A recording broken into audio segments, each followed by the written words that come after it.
Yo, and welcome to the 94th episode of Lake of Rage, a Pokemon trading card game podcast. I'm your host, as always, Kevin Clementi, aka Mellow_Magikarp, and joined today by a very special temporary guest host. Joining us for the first time, we have a legend in the game, the one and only Chen. Sam, how are you doing today? Hey, Kevin. Happy to be here. That introduction was more than I deserved. Very happy to be on your podcast. Longtime listener, as I've told you in person, but very, very happy to come on today to talk about a very important topic.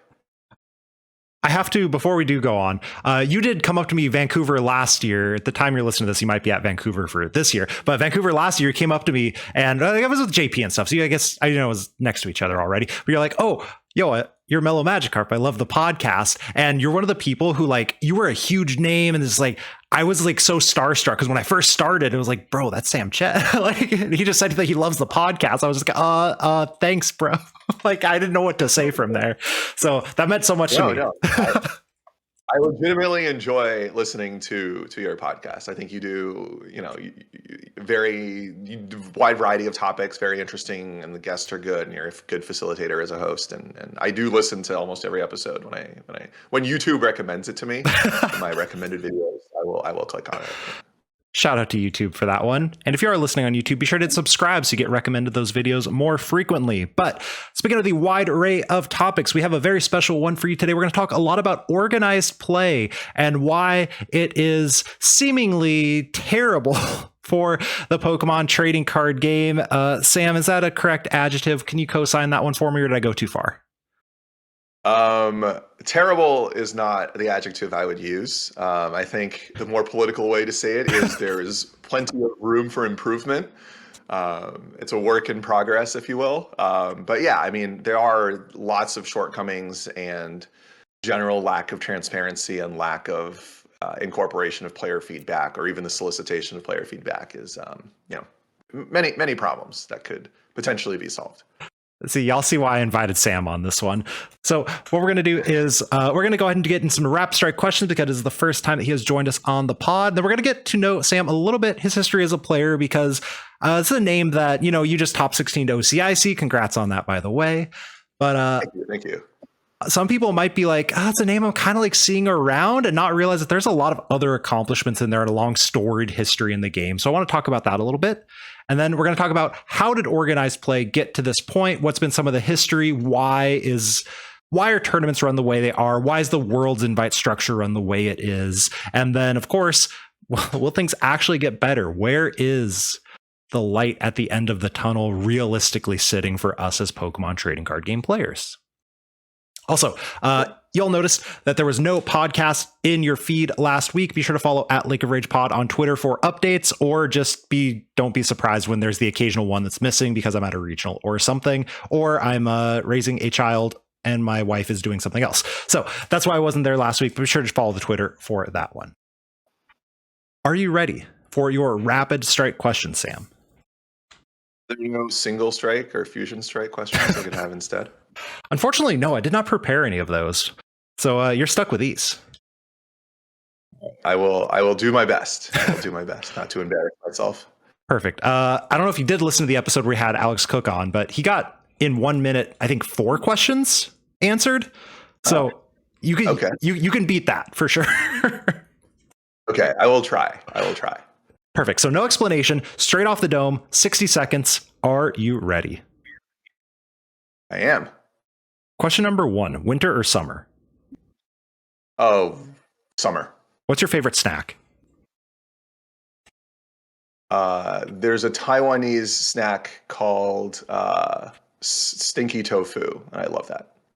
What's your favorite retro format to play? 2017 Nats or Worlds. Favorite deck Sun ever? And Moon. The obvious answer is Replicar, but I would say Typhlosion Ninetales from back in the day. Would you rather be late or be early? I would rather be early, but I'm always late. What's your favorite world's location? Ooh, Hawaii for sure. Soup or salad? Soup. Toppings on your perfect pizza? I like Hawaiian, but I'm also Canadian, and that's a Canadian thing. What color sleeves do you use? Dragon Shield, blue, sky blue. Juniper, sycamore, oak, rowan, or magnolia? Oak. And I have a that good answer for that too. is time. So that's a perfect time to All segue right. into then. Why? And oak is correct, but why oak? Okay, so the reason I have oaks is because when I came back after I took a hiatus over COVID to get engaged and buy a house and all that fun stuff, and when I came back, I needed to buy cards, and I knew Research was going to be a card that was going to be a staple, so I bought like 40 of them, and the Celebrations ones were like 6 cents each because so many people opened Celebrations for the Chase card, and like the next cheapest one was I think Rowan because no one likes that art. True. Or actually, I don't remember if it was Rowan, but basically oaks were 6 cents piece, and the nostalgia factor of oak being the original, the OG discard draw 7 effect. So I had to go with Oak's Research, or not Oak's Research, but the Professor Oak art of Professor's Research. And then for favorite deck, you said Drampa Garb is the obvious choice. Why is it the obvious choice? And then we'll get into why the other deck you picked. Sure. I had a pretty good run in the 2017-2018 season, primarily piloting Drampa Garb. This is when Guardians Rising first came out through that Worlds format. And so I had won a regional with Drampa Garb in Seattle, and then I got third place at the North American International Championships, and then proceeded to get 8th place at Worlds, all with that same deck. And then a few months later, got top 8 again at Vancouver Regionals with that deck. So it was in a string of 8 majors where I top 8'd 6 of them, and probably my best individual streak in my life of in terms of Pokemon stuff. What drew you to Drampa Garb? Because I didn't play Standard back then. By the time I played it, that deck was expanded only. So why was it so good? Why is it so fun? So the full story is when Guardians Rising first came out. So I worked with a group called X-Files, and one of those people on X-Files was Tyler Nunamira. And we had a forum where we just share deck lists, and Tyler had been testing this Drampa Garb deck. And I actually took it to a city championship in New York because I lived there at the time, and I wanted to sort of test pilot it to, sort of report on how the deck functioned and how the results were in sort of a live tournament. And I actually ended up winning that city championship with the Drampa Garb. And it was sort of a different list. We had like a Mewtwo EX in there, or Mewtwo GX? EX. The we had X-Ball. Mewtwo. No. The super regenerator one that healed. Oh yeah. Healed damage and the energy absorption. It was actually a counter to Sylveon, so you can heal 60 to get rid of the 110 damage from Sylveon, and then you can energy absorption to bring energy back, so Sylveon can never hammer you out of energy. So like there were some different cards in the original list, but then at Seattle Regionals, that deck had done really well at cities, and some of my teammates had also done pretty well in their city championship. So we thought, hey, this is probably the best deck in format. And you have to keep in mind, this is a time when information wasn't as freely available online. There weren't online tournaments every night, so you couldn't just go online and see a list. And so a lot of real life testing was sort of necessary. And so that's why we brought Drampa Garb to Seattle Regionals.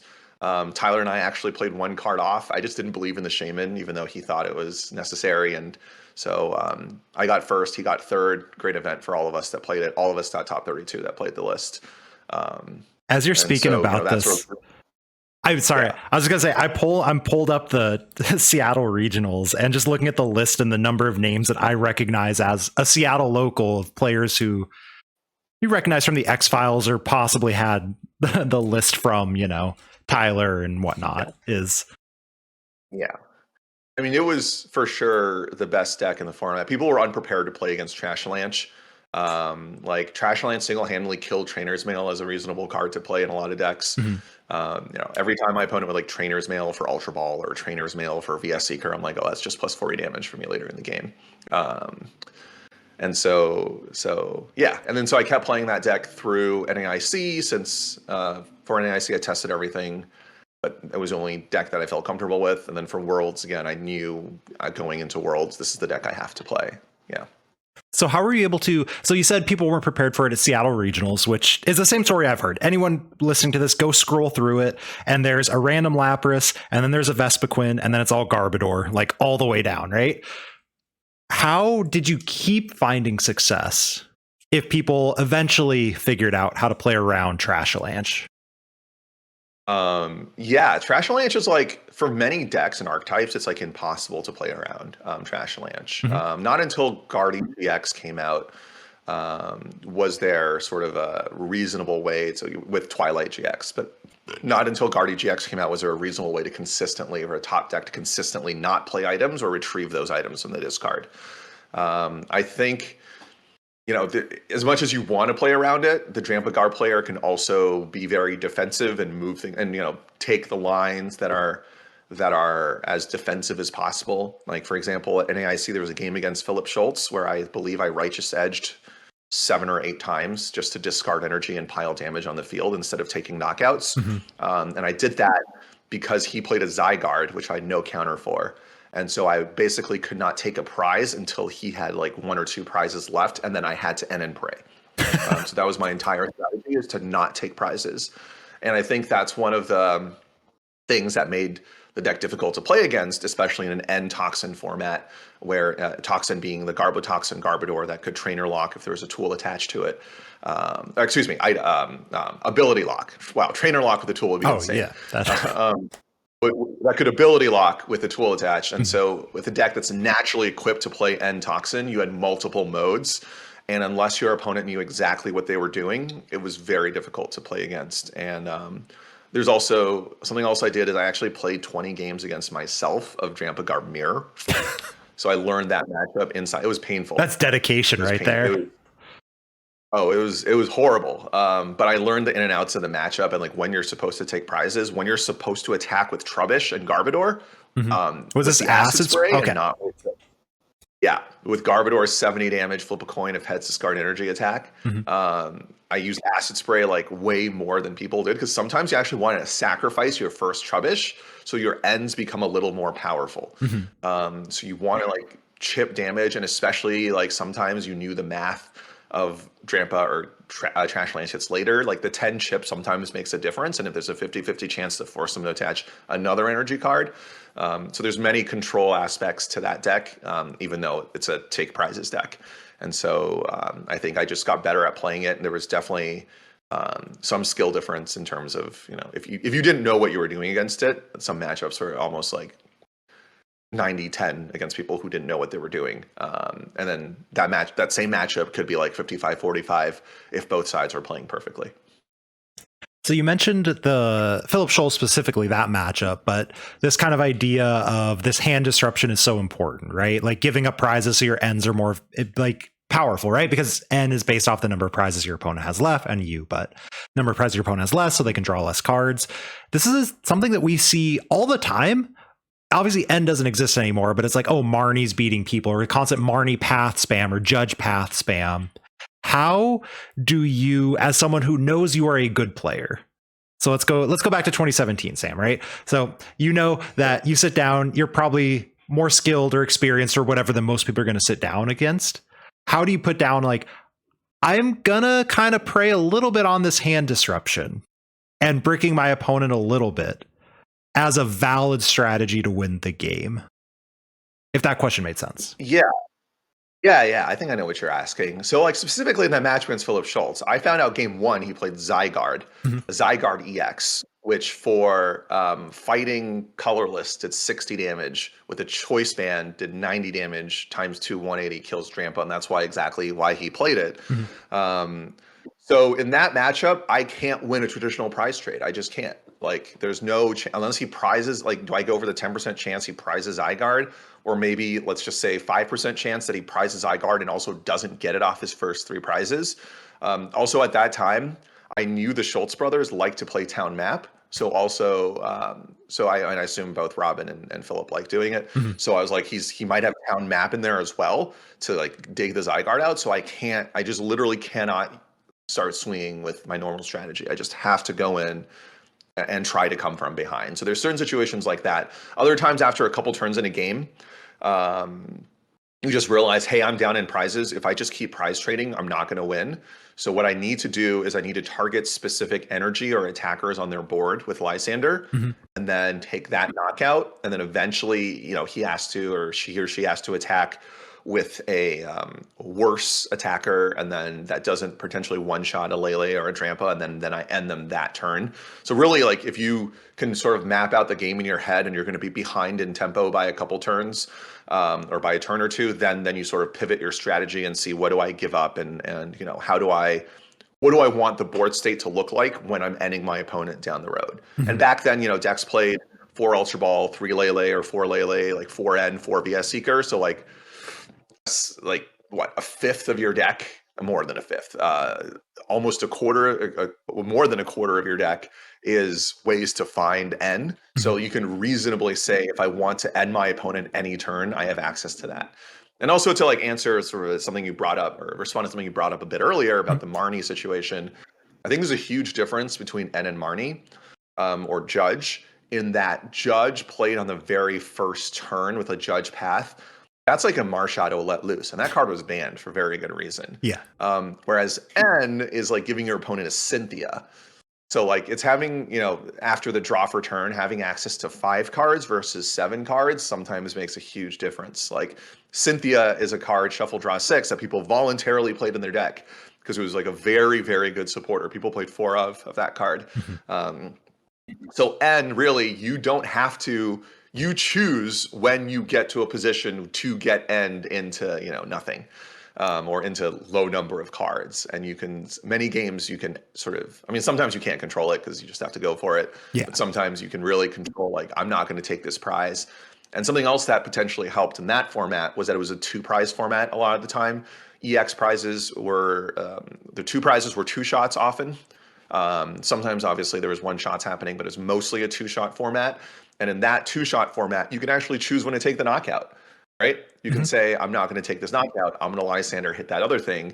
So I'm not losing any damage. I guess Parallel City can heal, many other things can heal. But in theory, I can, you know, I can snipe something else without having to take prizes. And in sort of 1-shot formats, that's less possible to control, as we have sort of today. That makes sense. Yeah, there was no Amazing Rare Veltal to just say you're knocked out, or quad power tablet cross fusion strike Technoblast, right? Like, it's slightly different. Yeah, the wild thing was, like, in that Nats format, the closest thing to a one-shotter was Drampa. And to get a one-shot, you need not only 3 energies attached, you need a Choice Band and a Damage Bench Pokemon, which either meant you needed to also another energy, you need a Rainbow on one of your bench Pokemon, or you need to play a Team Magma base and then bench something. Like, it's like a 5 or 6 card combo to get a one-shot, instead of like, oh, once you have 2 Archeops out, just a quick ball and you know, and the world's your oyster. Like, yeah, it's definitely a very different and slower format. So this wasn't one of our topics, but do you have hope that the game's going to get back to that heyday? Are these reveals of Scarlet Violet making you think, yeah, this is possible to get back there, or are we kind of in this accelerated format forever? I mean, I think it's very telling that even after Scarlet Violet came out and you have like this Gardevoir EX, that the dominating decks in Japan are still the single prize Lost Box plus the Lugia Tyranitar. Stonejourner, like, people are finding new ways to play Lugia, and also like the Mew EX. So it's very telling that, you know, Gardevoir is like a very good card. But even that is struggling to compete against some of the current meta decks. So I do think there's a bit of a reset, like looking at some of the like the what is it, Great Tusk, and like some of the fighting support, looking at Miraidon and like some of that electric support. There's definitely like a slowdown in the game. I do love the fact that there's the new the new 2 prizers, like the EXs, have to evolve from non-EXs. One of the main problems, I think, with some recent metagames was that V-Stars and V-Maxes evolving from Vs, is that those Vs were often bench sitters. And like, if you remember like the Arceus Wars of maybe last year, where it's like, if you went first, like, okay, well, the ultimate goal is, if your opponent only has 1 bench Arceus V, is to then get the V-Star for the DTE choice, what is it? It's a belt now. Choice belt. Choice belt, Zigzagoon. Gus, Yeah. Dragoon, right? And then get the 220 knockout, and then you win the game. Like, that will no longer be the case as much, because like And the problem is like, okay, like you bench, like even in Lugia Wars right now, if you go second and you think your opponent has a great chance to get a Lugia V star, you have to bench 2 Lugia Vs because a boss play, with Dex playing 2 Luminion now, like a boss play, just you're dead if you only have 1 Lugia V. Mhm. But the thing is, if that Lugia V dies, you just give up 2 prizes straight up. You just lost a third of the. You're just third of the way there. And with no comeback mechanic, no true comeback mechanic. I guess Roxanne is a comeback mechanic, but Roxanne's like not that great because it's a dead card for the first. It's not consistency. Yeah. Like Eden adds consistency to your deck early game. Roxanne is just a dead card for half the game. Like you can't even take advantage of the fact that you just gave up 2 prizes because you lost a coin flip and your opponent drew a little better. So it's very different than if, like, for example, like the Ralts are basics. So like you can choose to either, even if you hit a Ralt and kill it, you're giving up 1 prize instead of 2. And I think that's a important but often neglected part of why, the VMAX formats were so fast and maybe people felt like they weren't as good as previous formats. I think that was really well said. We have a fair amount of listeners who did not play pre-V, or at least didn't play very much pre-V, of like why the GX and the Sun and Moon era, pre-tag team even, was considered so, beloved, right? Yeah, even the first couple tag teams were. Oh, sorry. Even just a quick note. Even like the first couple tag teams, people didn't regard as like too toxic. So, for example, like Pikarom had like a 1-card counter in Buzzwall, and yes, it needed to be a 4 prizes left in a specific situation, but like You could force it that. was still possible to counter. You can sort of build a deck. Like Zap Beast was such a good deck because you could force that situation, and you have 1 turn to knock out that Pikarom. So Pikarom players started not putting the Pikarom down until they had 4 prizes left, or until they were past that threshold. So they would attack with Zapdoses and whatnot, and sacrifice Jirachis until you got. So it's like there was still like some sort of skill expression there. But I think the newer tag teams just got too much HP and got a little too degenerate, and then sort of format went downhill from there. That was completely unnecessary aside, but it's my podcast. One of the like vivid memories I have of an opponent's reaction. It was game 1 of Denver Regionals. I was playing Pikarom, but I was playing Gustavo Wada's build with the Jolteon and like 3 Zapdos. And I was playing it like a Zapdos deck, and I used Jolteon's GX attack into the Sledgehammer turn, so Jolteon can't be damaged. And they're like, okay, Right. whatever. They go KO a Jirachi off the bench or something. And then I go Pikarom, Coco Prism, Thunder Mountain Attach, Full Blitz. And just they're like, what? Like, excuse me, you're Pikarom the whole time? It was beautiful. It made me so happy to just see that reaction. Yeah. And like that's why the first tag teams were not so unbalanced, because like you were afraid to bench it in certain matchups. Yeah. Like, right? You can't just bench it with impunity and say, well, I'm going to start attaching and you're going to lose. Like there was still some skill around, hey, I'm not going to bench this Pikarom or else I'm going to lose the game if I bench it. That no longer existed after a while with the browsers. Yeah. Especially when they removed ADP's weakness through a clever errata by just eliminating the fairy type altogether. That was good card design right there. Great card design, yeah. And then as a quick, you also mentioned Ninetales Reshiram as the actual Ninetales Typhlosion Ninetales. Typhlosion Ninetales. Yeah. Okay, this one I actually have no idea. I actually have the deck with me. Have you just never unsleeved it, or did you rebuild it? No, this is one of the decks I just have on my desk because it's so like it's these cards. I guess this is the Kolava.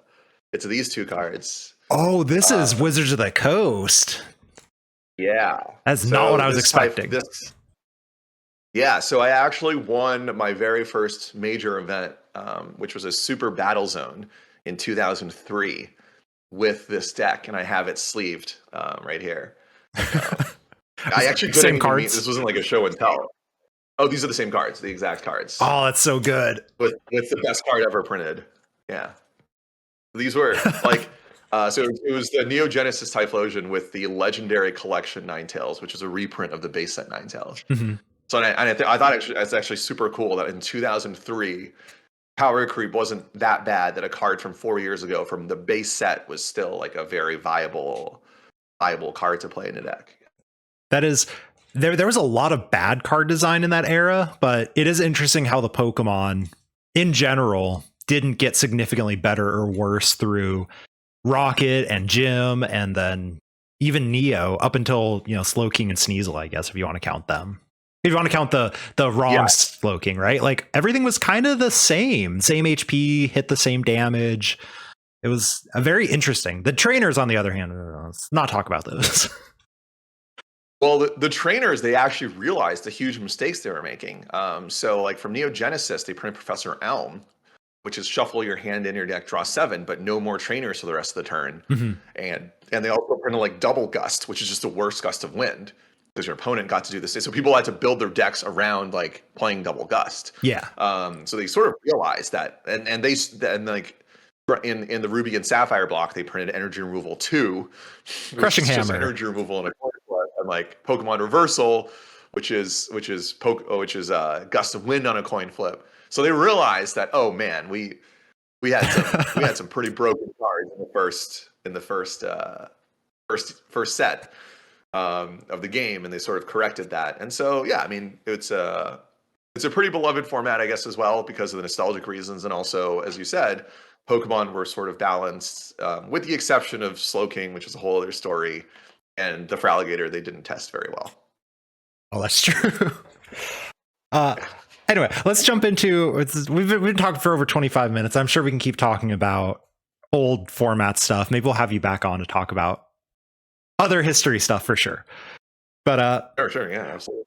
I want to talk a little bit about organized play stuff. And the reason that I asked you, and I think I told you this beforehand, but the reason I asked you is when I first started playing, I remember you went on a seemingly a mission. I don't know where, like it was a chicken egg thing where you decided to prove that the system was so broken that you were just going to fly to SPEs, which are regionals without prize money, and very often had attendances of like 60 or less people. Some are a little larger.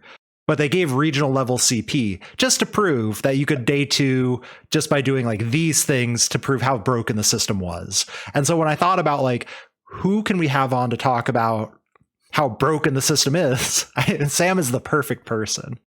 So I don't know if you want to start with that or if you want to start with a little bit about the organized play part, but why is the system what it is?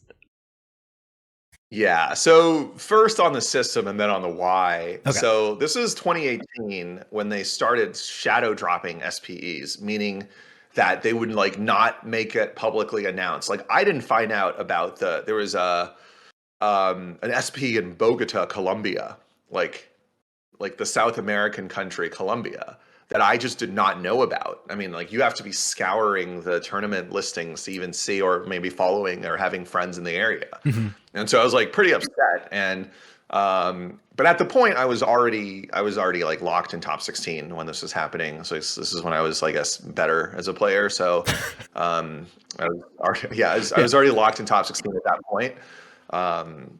But so I was like, okay, you know what? This is a really, really stupid system. And so my response was then because no one was really doing it until a few people started doing it. And I don't blame these people for traveling to these events at all because, like it's available, right? These are the rules of the game. The rules may not be very fair to poorer people, but at the same, or people who, have jobs that they can't just leave, but that's what the rules are. It's what we signed up for technically. Yeah. And so I booked a last minute trip to Jakarta, and it was a very expensive trip. The only way I was going to make any money back on this trip was if I won the event. So I had a 32 hour flight from Los Angeles to Seoul to Singapore to Jakarta. Mm-hmm. Booked a hotel last minute and went to play at Jakarta Regionals. Won the event, and then flew back. And then the week after, I was in Sao Paulo for an IC. And then I was like, screw this. I'm just going to, demonstrate how broken this system is because the relatively richer American players and some American players like, oh, well, they're not that rich. Okay. Like just as a country, America is one of the richest countries in the world. Mm-hmm. So like players from this country can then fly to events that are designed for locals to get CPs, because they realized, hey, like there aren't enough regionals in these regions. We want to make sure locals have a chance to play, and have a chance to get CPs, to get their Worlds invite. And we have like these Americans flying in to farm them. And so I went then later that year to Mexico City SPE, which is actually a quite difficult event. A lot of good players were there, like Zach Lesage, Danny Altavilla, Rahul Reddy, Jose Marrero. That's one that others. screams to me not hard to get to. Like I assume, right? Like, no, it was not hard to get to. But still, it's like if you think about it, it's like still a cost, right? Like think for of sure. how much money. Passport, like even if the path for international flight, like even if it's a couple $100, these pile up, and like it's not really fair to have like a top 16 chase when certain people can, and other people, to get to that Mexico City SPE, you probably have to take Thursday, Friday off work. Let's just say at the bare minimum. And so like you would have to not only work a job where you have that flexibility, but also then have the money to say that spending, $500 on a trip to a tournament where I don't get any cash prizing is worth it for me to do this one thing. And so then it was actually a pretty tough event. I guess it wasn't, the chances of winning were much higher than a regional, but like in terms of the quality of player, it was certainly not that bad. And then I went the week after the Cancun SPE. That just sounds great. More there. Oh, it was great. This was prior to the alcohol policy of Pokemon. At some point, and there was an open bar outside the venue, and like literally the venue's door was here, and then like around the corner was a bar. And it was an all-you-can-drink one-day pass, and so we thought, why not go for it? Like, how could this be a bad thing? Like $60 is fine. It wasn't $60; it was $15 US. Bottomless like pina coladas and margaritas for the whole day. And so between every round, we would just go get a drink if we finished early. This was obviously all before Pokemon's alcohol policy. Yeah.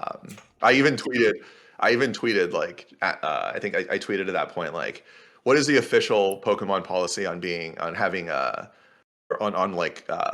alcohol level at events, asking for a friend? Yeah. So you're the reason that they added. No, I'm actually not the reason. There was an underage incident a few years later. That was the impetus for this. As an adult at that time, I was responsible with drinking and not causing a scene at the venue. Yeah. Good choice. Always drink responsibly. Yeah. Yeah, when you're 26 or 27, you have better sense of what's responsible drinking compared to when you're like, let's just say this child was 16 or 17. Oh gosh. Yeah. All right. So you were able to travel all these SPs, right? Yeah. Were there any others? Like, this is already so much travel. Like listening to this, even like kid me is like, that's a lot. Like I've got a full-time job. I can't imagine getting off. I literally can't get that much time off. The teacher is like, hey, you have spring break and that's it, right? Which is like cool. I'm super grateful for summer break and spring break, but you don't get to choose those days. They choose them for you. So like, how is this actually working?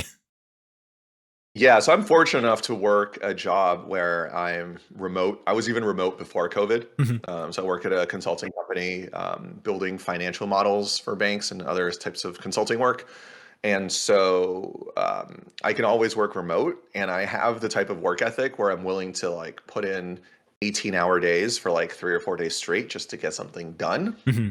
Like I'm willing to just like sit there. Like I was always that way in school, like studying too. Like people like I don't focus very well. And so like I have to have like some sort of goal in my head to be able to sit there and focus. But like as I got older, I like trained myself to be able to put my head to a task and get it done, especially if like the goal is, oh, I get to go to this trip to play this SP. So actually that was a period where I went to 7 tournaments, all regional level and above in terms of CP payout in 7 weeks. Oh my gosh. Yeah. I don't know like the exact order I forget the exact order, but it was Jakarta, Mexico City, Cancun, Toronto, Madison, Sao Paulo. And I'm missing one somewhere from that list. Yeah.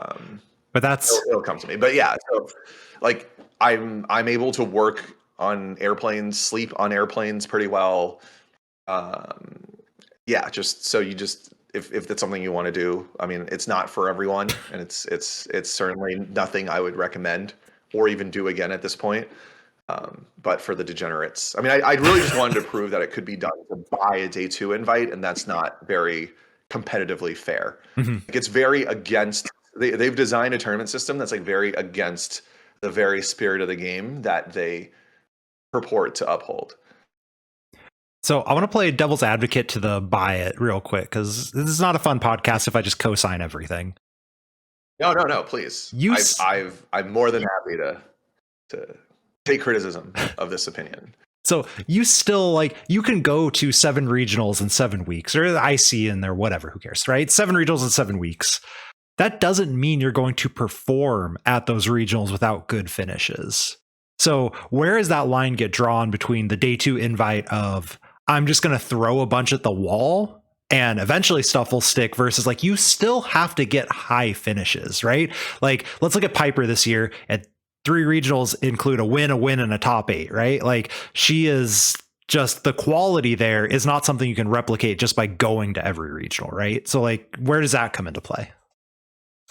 So that year there was no best finish limit, which was a huge problem. God. So okay, there goes my argument, I guess. Yep. So that was one of the things that was majorly wrong that year. So if you picked up a top 256 here and a top 64 there, like, those points get cumulatively added. Mm-hmm. Like, so if you go to 25 events and you get points at all of them, you get 25 finishes. Yeah, that's bad. I guess that's the counter argument there. But the other side is, I think there's there's a combination of things, right? One, like, North America already gets a little bit shafted on day 2 spots in terms of our player base. Like, we only get 16 spots in terms of like active players, and it's not the correct ratio. Mm-hmm. And also there's a certain group of people that just have, like, I think there should, yes, money is always going to be a part of it, like money and time, right? Pokemon is a hobby. This is not a job, not a career. Sorry, as a player, it's not a career. As a coach or working for the company, sure. But as a player, this is not a career. This is a fun thing, your interest, your hobby. And this is coming from, I've always believed this, even when I was playing at the highest level. You're not making money or supporting yourself on a tournament, from tournament winnings, plain and simple. And so there is, for the fact that they've set up this system where there is this prestige to winning internationals and worlds and finishing in top 16 and having an advantage going into day 2 of worlds, like the fact that they've set up this system for this carrot to chase, they need to make sure that system can't just be bought by people. And can't just be bought out by the 16 above average players who have the largest wallets. And I think by changing certain things, it would allow it to be more like people who, like Piper, who may not have that much opportunity to travel between school and other things she does, to go internationally. Like, she missed OCIC, she missed I think LAIC as well. I'm not exactly sure why, but I'm friends with her. I haven't talked to her exactly why she missed the events. But like, people who compete, like, it's a North American top 16, not like a Globetrotter top 16. Like, Piper, arguably, and now Andrew Hendricks are the 2 best North American players this season. I guess an argument can be made for Azul and his myriad of top 16s with his IC win. Yeah. And John and another top, like, sure, internationals, sure, but like, I definitely think that top 16 should be representative of people, of 16 of the reasonably great players from your region, not 16 players who are paying to travel to every event and then, as a result, getting an auto day 2 of Worlds. I think it's interesting. I want to address the, like, what you just mentioned of, like, Piper and Andrew Hendrick. I've won multiple regionals this year, multiple gigantic regionals this year. Like, even when you look at San Diego, it's like, bro, there's only like 800 something people. Pre-COVID, that was 800 person regional. That's gigantic, right? Like, that's something that I think they're both about in the top 16, but they're barely hanging in there. And I don't think either of them have been to any of the ICs this year.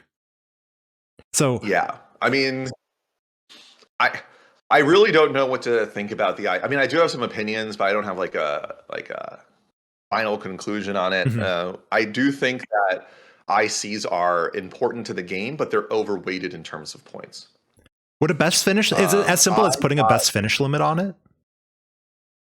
I don't think so. I think Pokemon wants people to go to their flagship events, Mhm. so there's something to be said about that. Um, Maybe a best finish limit could be helpful, but also I think lowering the payout to like mediocre finishes at ICs. Like I'm okay with like like if you win IC 500 points, like you deserve it. Good job. Like I think Yeah. Azul deserves the 500 points. I'll just speak for myself. I mean, I got 200 points for top 16 or finishing ninth at OCIC, which is equivalent of an American regional win. Mhm. And if you want to think about it, it's basically a BFL-less, like outside the best finish limit regional win. Yeah, for And it's, I mean, half the fair. size technically, and there's another debate in there of percentage of good player versus not, Yeah. right? But Yeah, I mean, I think OCIs, I think the ICs, because they draw good players from um, every region in the world, I mean, it was 530-ish people, like way harder than a 530 person American regional. yeah. Like just in terms of like just you hit random good players from other regions, like just randomly playing through because there's a huge concentration of top players flying in. So I'm okay with like the difficulty of the event. It's just it's Oceania, so it's far for everyone and expensive. Mhm. But I mean, like I'll give myself an example. I bubbled out of um, or I was 531 at LAIC, and I got 80 points for it for finishing 531. 80 points is a top 16 in a US regional. Like, so just speaking to my own finishes, like it is like quite high amount of CPs you get for just for myself, a pretty mediocre performance Mhm. at 531. Um, so I mean, there is something to be said about the chase and like paying for events, but I do think like SPEs are extremely bad offender of this because SPEs are generally in like hard to reach areas where like uh, flights are expensive, especially nowadays, and also the tournaments, the quality of player on average is not very competitive compared to like a U.S. regional. Just a matter of fact, right? People who've played less, Mhm. nothing against those areas, and the tournaments are much smaller. Um, like the Mexican SPs are probably 60 to 80 people. Some of the South American ones are 20 people.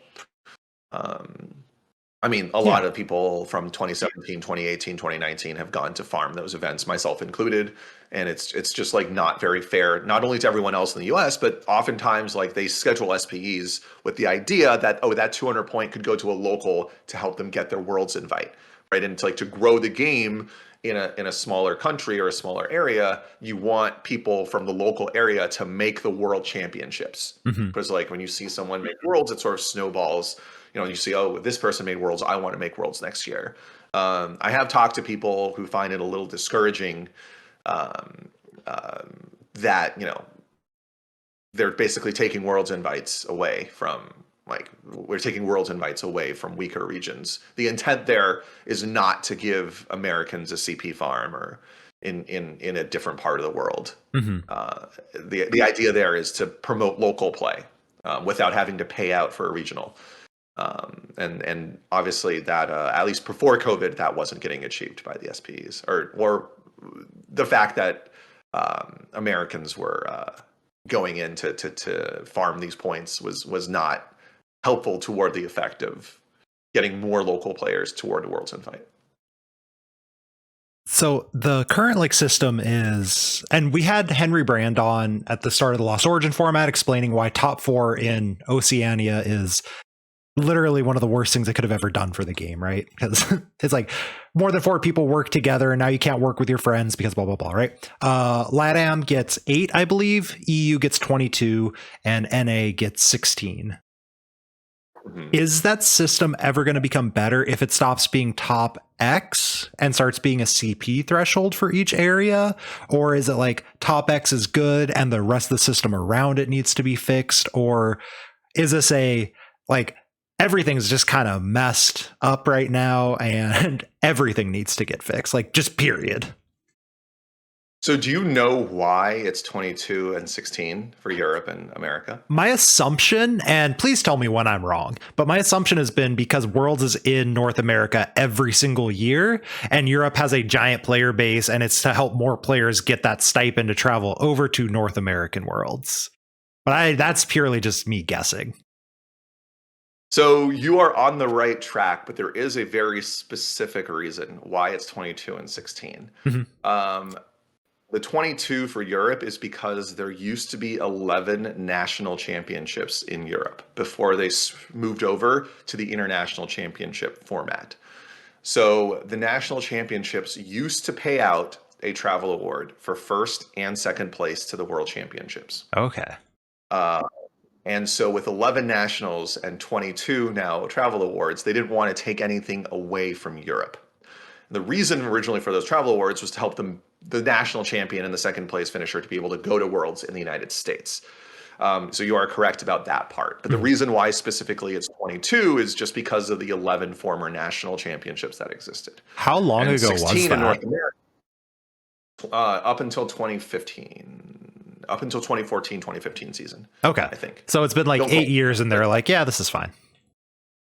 They've been like, yeah, this is fine. And it's 16 in North America, probably because it's a nice power of 2. As an True. educational professional, you will probably understand that people choose 16 to as an arbitrary power of 2 and say, 16. But that is actually the reason Valid. why. And so, like, I've done this analysis before, and I've also done this analysis for like this season, just up until last week, where like you can look at it by various metrics, right? Like the player base. And you can look at like players with any championship points, which is sort of fair because like you need to, this year especially, you need to go to regionals and then perform a top 256 or top 128 level to get any championship points at all. Mhm. So if you want to look at people with championship points in North America, there's about 1,250. In Europe, there's about 450. In LATAM, there's about 250. In Oceania, there's 90-ish people. So you can already see sort of the disparity, North America 1,250, Europe 450. That doesn't tell the full story though, right? Because you can also look at like average regional attendance. For average regional attendance in North America, it's about 1,100. Mhm. For Europe, it's about 700. So you see that disparity drop a little bit. And then for LATAM, it's 250. Oceania is 182, which is fine. Or then you can look at then people who have participated in organized play at all. And so we look at people with at least one play point. So this includes like pre-releases and things like that. It includes so league, right? 18,000 Like official sanctioned league gives a play point. Okay. Yes. So North America has about 18,200 people with at least one play point. Sheesh. Europe has about 7,400. So just even the general player base, you'll see like Europe is about half the size of North America. Mhm. And then LATAM has 3,800 and Oceania is 900. And then the last metric I looked at is people with 3 play points. And the reason why I looked at 3 play points is because having attended one regional championship or like you're consistently going to these local events to get play points. So with 3 play points, North America is about 1,400 people. Europe has about 5,400 people. LATAM has 2,600 and Oceania has about 750. You said 1,400? So Do you mean 14,000 for North America? 14,000. Okay. Excuse me. 14,000 in North America have attended at least 3 play points. And so, I mean, it's great for the game, right? This is showing these are pretty big numbers, even compared to historically, despite the fact that there's no local events. But if you break that down in terms of like just in terms of sheer like there's 50 auto day 2 spots, right? As you mentioned, there's like 4 plus 8 plus 16 plus 22. That's 50 spots. If you were to take the most conservative metrics that allocates the most spots based on regional attendance, so it's allocating more spots to lesser populated areas or lesser overall areas where people overall play.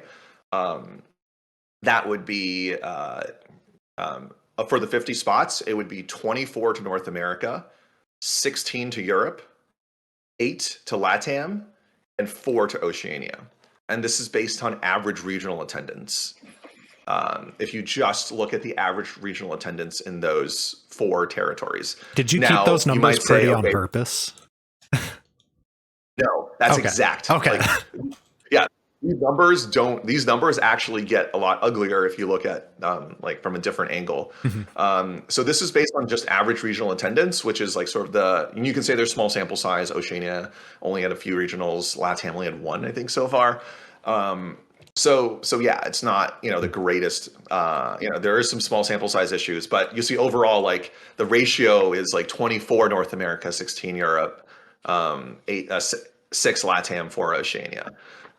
If you look at sort of the worst of the metrics, which is people with 3 play points, or so the least conservative in terms of handing spots out, 3 play points, or people with CP, that would be 31 in North America, 11 to Europe, 6 to LATAM, and 2 to Oceania.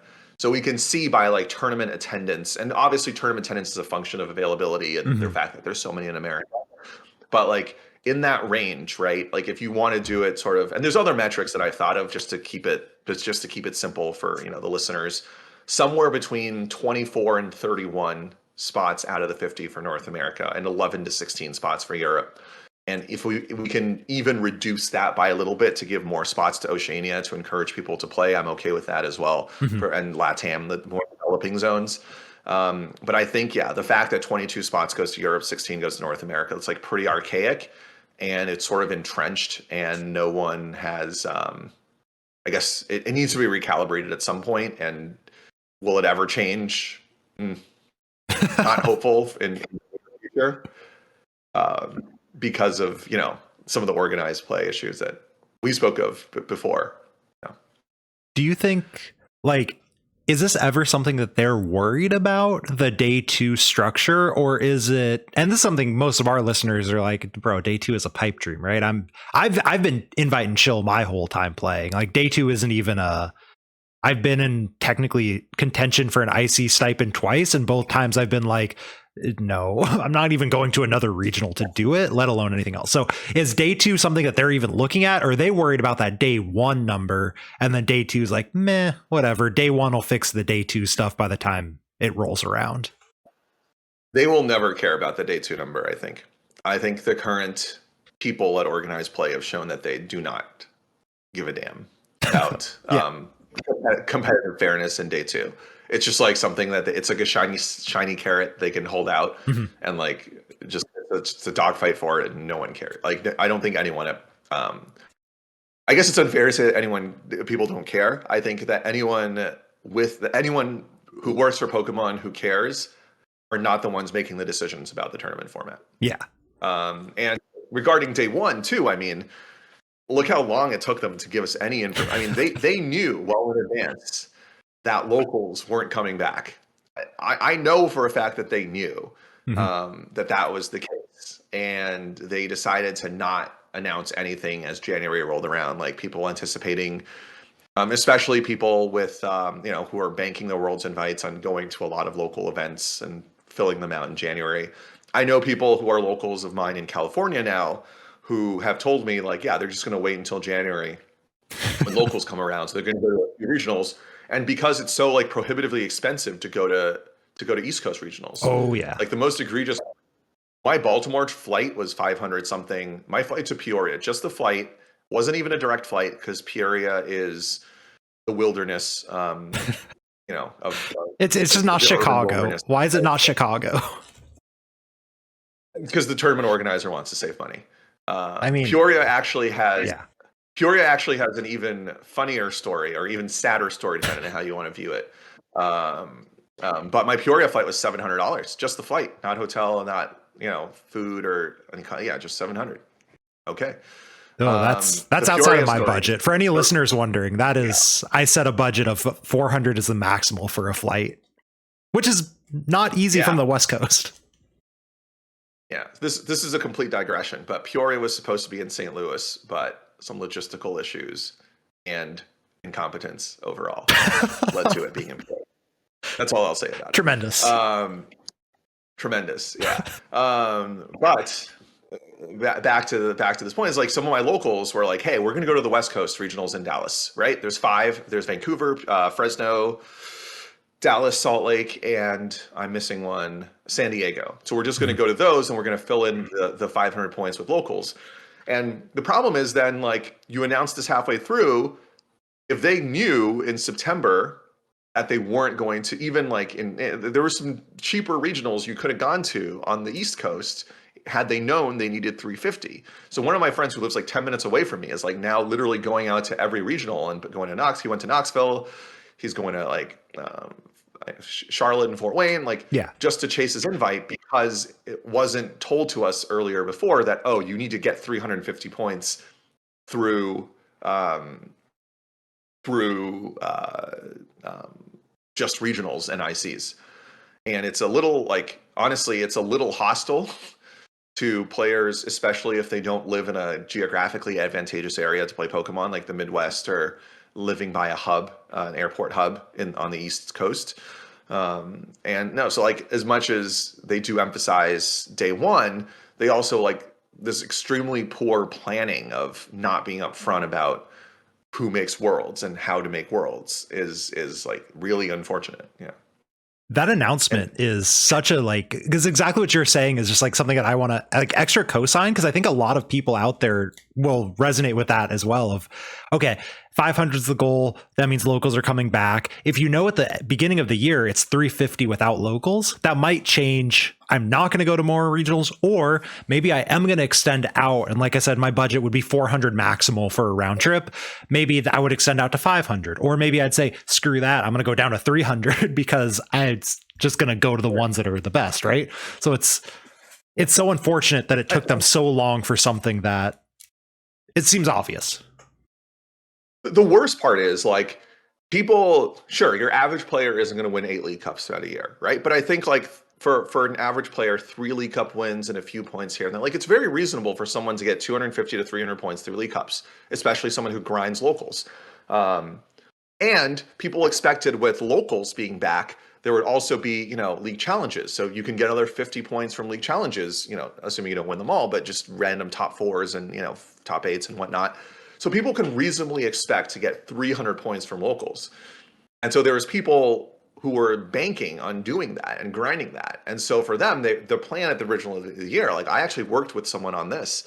It's like, how many points do I need to expect to get from regionals? And the answer is like, if you can get around 200 points from regionals, then you can, if you're willing to go every weekend to locals when they come back, you're going to grind and get there. And like the fact that they reduced it by 150, like it's really a slap in the face to a lot of fans who had been waiting for this to come back and yeah. What do you think? But it's what we have to live with, and yeah. What do you think was the point of the 150? This is purely speculation now, right? But like they lowered it by 150. And like you said, the 200 is about the number I would have expected, right? I'm thinking of myself in the first year that I competed, I earned 220 or something like that from regionals. And then I got my invite the previous year, the pre-COVID one, off of what, 80 plus 60, whatever that is, 140 and the rest from locals. So like, it was like 200, sure, whatever, right? That's about correct. But like, why would they lower it by 150? Is this just a random number that they picked out? Did they actually look at the data, do you think? Or like, have you tried looking at the data and being like, yeah, this is logically what makes sense? Or did they throw a random number at a wall? My suspicion is that they threw a random number at the wall. I think when it comes to TPCI and these decisions, you just have to assume there's no actual, like, they've already used both of their brain cells to even announce that there were no locals. So then to set a threshold for a reasonable threshold for people to get their world's invite is not something that I and this is all speculation, but I don't think that they did it. I mean, I think they took in 2016, I believe that was the year they lowered the invite to 350 or something, and it's like, oh, just lower it again, same number. I mean, it's possible that someone had a spreadsheet and spent 5 minutes on it as well. So who knows? I mean, is a 5-minute spreadsheet really better than throwing a number at a wall? I mean, what they really should have done is like mapped out like what level of finishes do we think someone should have to get worlds, like maybe to be a world's caliber player. Maybe like one top 8 at regionals, one top 16, and then 4 top 64 finishes throughout the year. Maybe that's someone who's qualified enough for Worlds. So that would be 100 plus 80 plus 200. So maybe they said, okay, that's 380 down to 350. Maybe they did some back of the napkin math there. Yeah. But obviously it's extremely difficult to top 8 a regional nowadays, especially Like only 8 people do it. People top 8. Yeah, only 8 people do it, and there aren't that many people a year that do it. Yeah. I mean, I think this comes to another point we were sort of talking about before we got on the started recording, which is about like organized play being a marketing function and not necessarily a organized play function. What do you mean by a marketing function?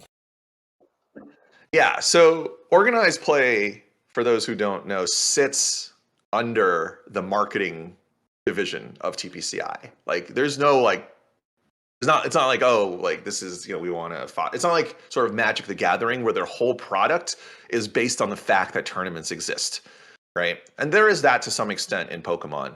But like Magic started off as a card game, so if there's no tournaments, the game, at least back in the day, the game would just die. Pokemon as a franchise, the card game is sort of auxiliary to the overall media franchise. And so the overarching goal of Play Pokemon and the organized play is to make money for Pokemon. It's marketing. And we are in a weird spot right now, right? Like some people complain about pricing, which I think is valid. Some people complain about why is there no communication and transparency. We have to understand that like TPCI and Pokemon in general is already getting the marketing benefit of having run events. There are these regional streams. There's like worlds and IC streams that Pokemon is getting talked about still in the YouTube culture, I guess, in the general in the general gaming zeitgeist.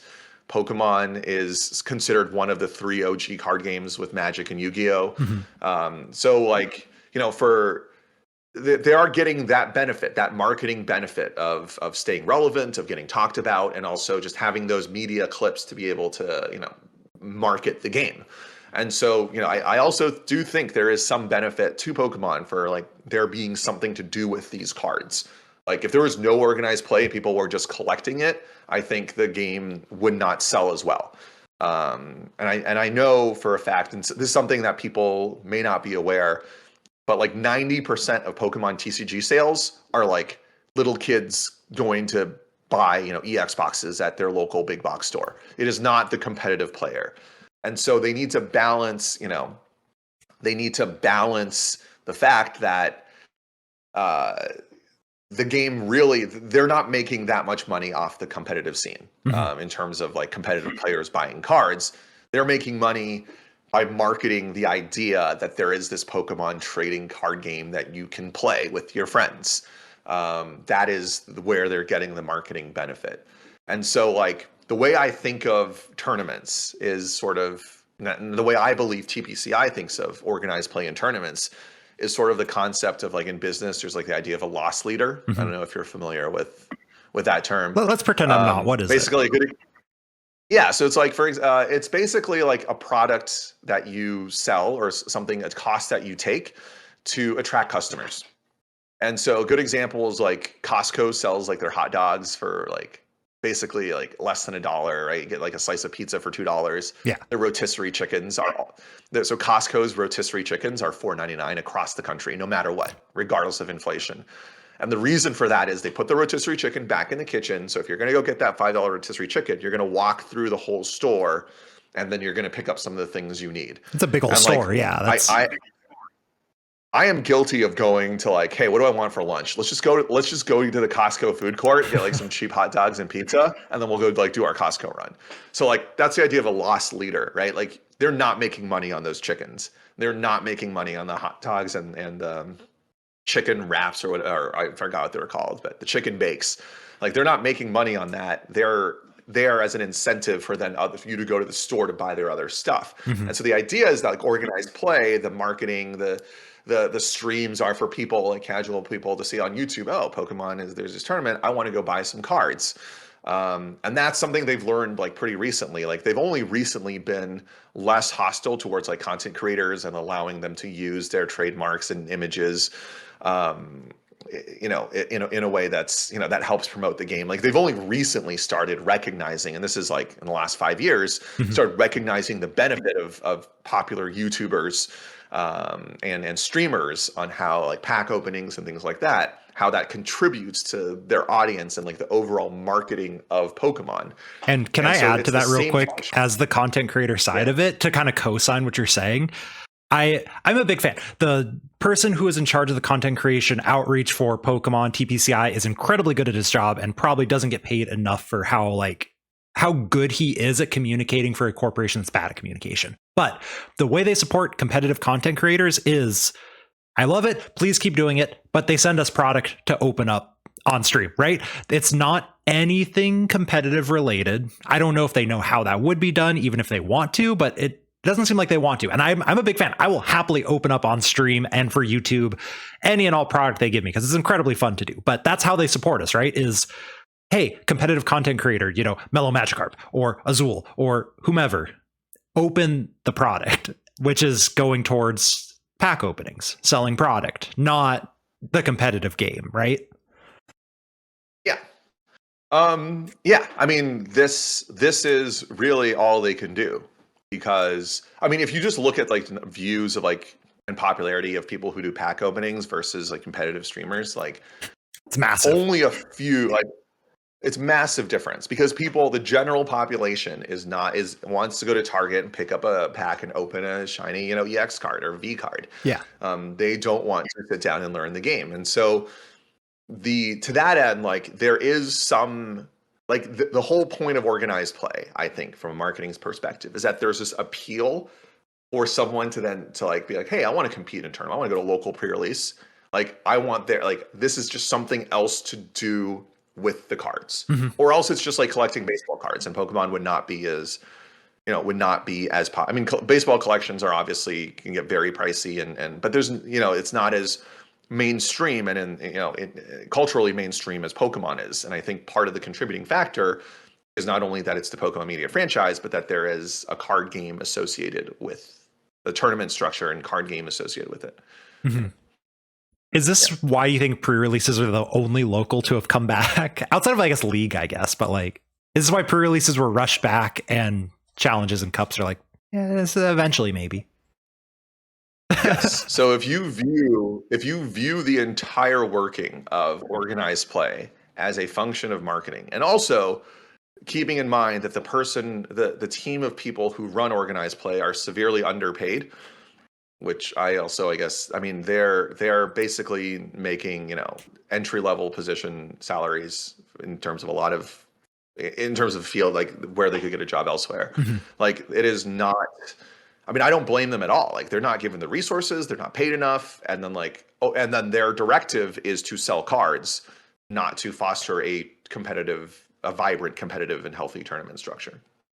And that's something that I think is anyone who's looked for jobs at TPCI has noticed as a whole, they underpay, and they underpay because they can, right? Like I have friends who work at TPCI, and I met them before they did that, and they're like, I'm going to take a pay cut because I want to work for Pokemon. Or we had a few episodes on to talk about TCG Live. Zach Roy, Senior Doom, incredibly talented artist, can make a ton of money for Amazon and stuff, but he wants to work for Pokemon. He's like, I'm going to take a massive pay cut if they ever actually call me back. Pokemon, please call him back. He's quite good. But it's, you also kind of fall into a rut of you get what you pay for, even if people want to work for Pokemon. I mean, yes, I like many other players have once ventured down the dark alley of the career page of the Pokemon website. And I mean, if you just look on like other sites like Glassdoor where you compare wages, like they do not necessarily at certain levels pay competitive wages. I don't want you to incriminate yourself if you want a job there. So No, I know that I am not seeking that. Hey, well, if I do take a job there, you will know that they have adjusted their compensation to competitive reflect wages. 2023. Yeah, competitive wages. I mean, it's a combination of many things, and I think as players, like there's some things we can do and there's some things we can't do. Mhm. But anything we propose as players, you have to. It cannot cannot cost more money, and two, like you have to work around the bureaucracy, and oftentimes that's like extremely difficult, and few have tried. Almost all have failed. It's Mhm. just it's not it's not a great feeling, especially as a longtime competitive player. But I think for me, I'm like very zen about the shortcomings of organized play, and just understand that we get what we get. And I'm. It's been described to me by someone that who works for organized play that it's mostly just a labor of love, right? It's Mhm. not. It's not. Pokemon isn't expecting wild profits from this. They could get profits from this if they would ever cross promote with other companies, but Pokemon itself, the Japanese parent company, is extremely conservative when it comes to their brand, and you would be right if you're the number one media franchise in the world, by gross revenue for multiple years now. Mhm. You would be defensive of your IP, and you don't want to affiliate with a brand, and that brand is now known for using child labor for something, like, so you just don't want to take on that particular, and then it gets tied to you because your shirts are now being made of whatever, Yeah. with child labor, or like you're associating with a brand who is doing something that's unethical. And Pokemon has tried to be, Pokemon donates. This is something great they do. They donate to causes. I know they donated like 200K to BLM. They donated some amount to Turkey, I believe, for the recent Yeah, they earthquake. very Am I recently. wrong Yeah. on that? Nope, you're correct. Yeah. Yeah. Um, but at the same time, even like it took until 2019 to allow like white people to play organized events in Korea. And Yeah. even this year, It was literally like like last even week, this right? year, For Taiwan. last week was the Singapore issue. The Japanese player in Singapore who Oh, complained because Taiwan only let people with a Taiwanese passport um, compete in their event. So like any foreign local was just yeah. shafted. I have a former student of So mine so who plays the Pokemon, game, studies abroad in Taiwan, and that was one of the things that it was like, oh, you can play while you're there, and he's like, actually, I can't. So that they was changed it to yeah, their it was credit. They really changed it. recently, yeah. Yeah. So I mean, so there, yeah, Pokemon is like, as a company, is very conservative with my point in bringing up Yeah. this dichotomy is like the time they're very conservative with how their brand is. They really care about their image and they want to do good in the world. So they don't want to like cross promote with like Monster or like Red Bull or some other company to like. Dude, if you put a Red Bull can on the Pokemon streams, I'm sure there's some amount of money Pokemon can make for that. Oh, for sure. Yeah, Pokemon would never like jump in full into the esports scene like some of other competitive games do. But at the same time, there's that other side, the bureaucratic side, where there's still some very interesting decisions being made at the micro level in terms of organized play because that general philosophy doesn't necessarily permeate all the way down. So this is why we get decisions that for 20 years, white people in Korea cannot play organized play. Like, Yeah. there's one specific person that made a big deal about it because he's a Pokemon fan that moved to Korea, and it's just like, I mean, yeah. So it's a mixed bag you get from Pokemon, and just organized play is often neglected. So I had on the outline a very simple question of, will organized play improve?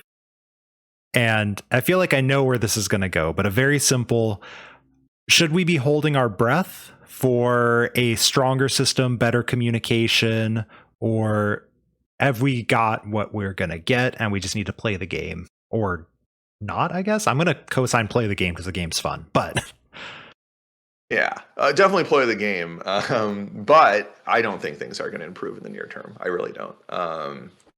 I think it's been this way. I mean, there were drastic improvements after Nintendo first took over the franchise again in Mhm. 2003, 2004. And there were some drastic improvements made around 2016, 2017 regarding pricing and also international championships and caring more about the circuit. I think it will be at some other point, there will need to be a concerted effort by internally for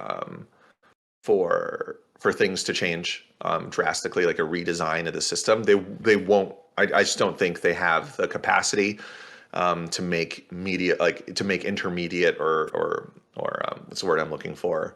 Incremental changes to the system. Like I just don't think. I mean, there's no. What's amazing to me is that there's no active way to solicit feedback, not even from top players, but from general players. Like it's so hard. I've talked with Poke parents who like wanted to have feedback to Pokemon.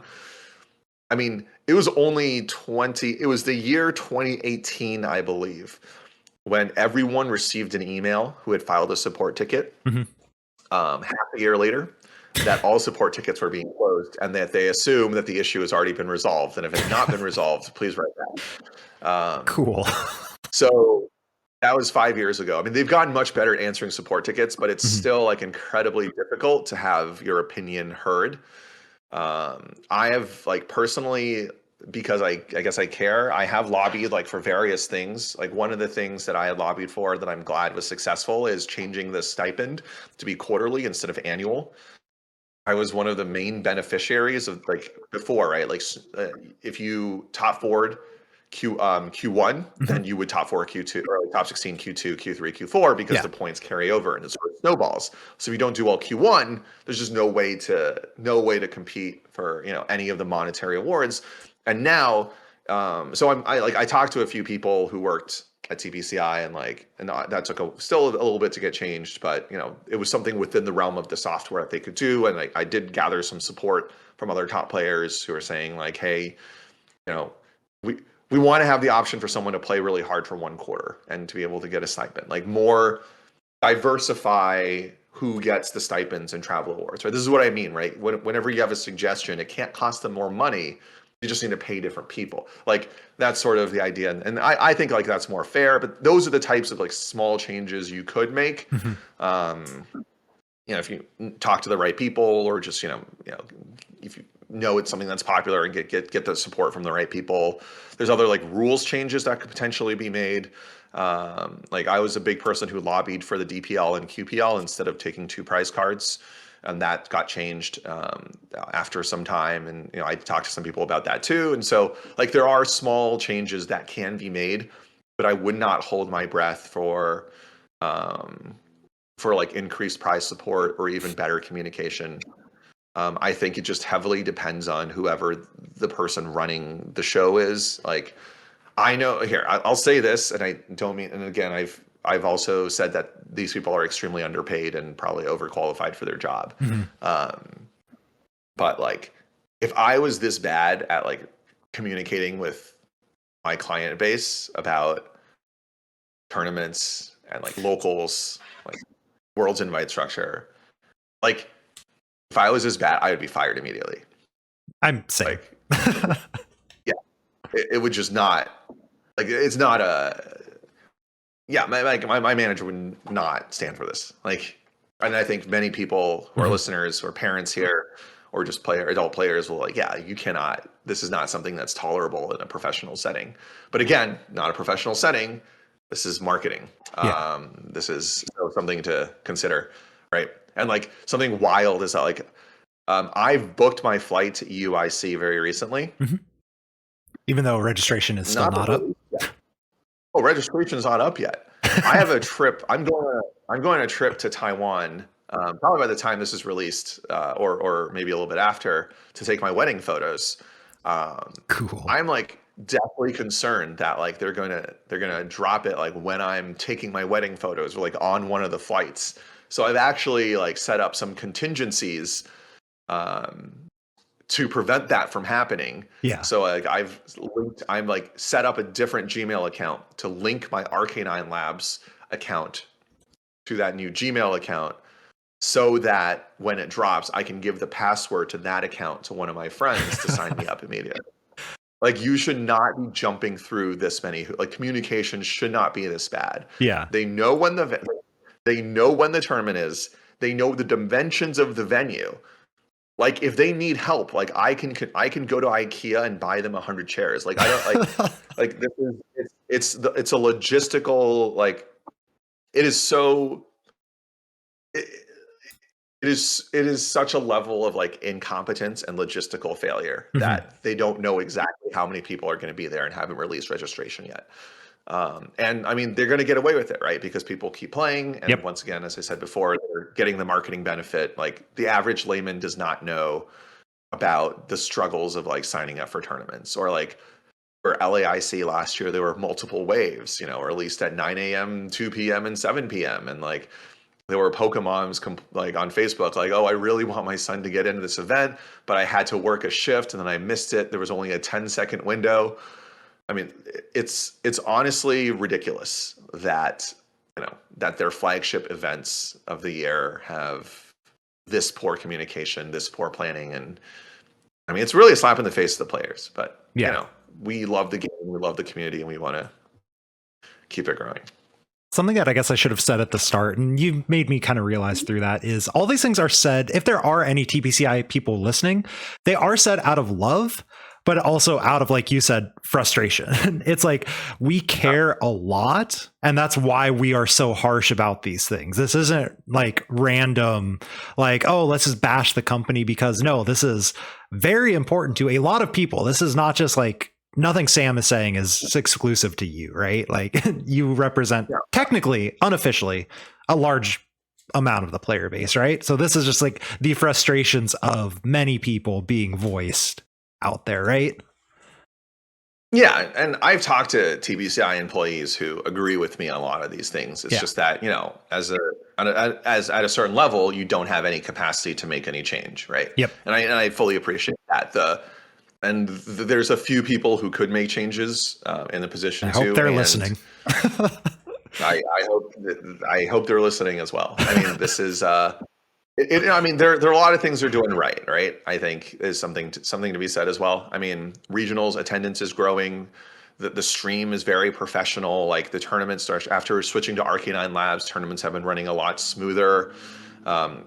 Imagine having 1,800 or 1,400 person tournament where you have to look at paper standings, which was the case up until I want to say like 2017 is when maybe 2018, the last time we had to look at paper standings at a regional. San Diego 2019, when they tried to do their own program instead of Arcanine. I don't know if you were there, but yeah, their own custom program didn't work, and we had to do paper pairings for the last few rounds. It was bad. Interesting, very interesting. No, not interesting. Terrible. Interesting. No, it's good. It's great. It helps. It contributes to the Pokemon experience. No, but I mean, I think in general, a lot of players do love the game, and like this is a lot of frustration, but there's a lot of things being done right. Like I think, like for the regionals IC split, that was much needed, right? Like getting rid of states. The state system was terrible. I lived in the Northeast, so I benefited tremendously from the fact that there's 10 reasonable state championships within driving distance that I could go to, whereas on the West Coast, it's California, Oregon, Washington, Nevada, sometimes had one. Idaho had one, I guess. And that's a state. Yeah. But like you would have to, drive for such a long distance. So like there's some imbalances that are being corrected by the globalization of the game. And I think, I do appreciate the people who are behind the scenes working on this, getting paid not enough. My paid comments are mostly geared towards the managerial level of TPCI, but getting paid not enough to take our BS, I guess, from people like me. Sam, I want to say thank you. There's been a ton of information. I know we can keep talking about a lot of things. We had to cut off the Pokemon talk before we got into the actual organized play stuff. So thank you so much for joining us. If the people want more from you, where can they find you? Yeah, so please follow me on Twitter at Samstoise, SAMSTOISE. My favorite Pokemon is Blastoise, so figure that out. And I guess that's all I'm on now. I'm not trying to be a content creator, although one day I might. I don't know. I joke with some friends that once I have a child that's in the junior division, I might actually start testing more and making content and getting actually good at Pokemon again. Because I'm forced to play. But until then, please follow me on Twitter and say hi to me at tournaments. Myself, Twitch, Twitter, and YouTube at Mello_Magikarp. Follow the podcast at Lake of Rage Pod. If you like Sam, be sure to let me know, and maybe we'll invite him back. Who knows? But this has been another episode of the Lake of Rage podcast. We'll catch you all next week.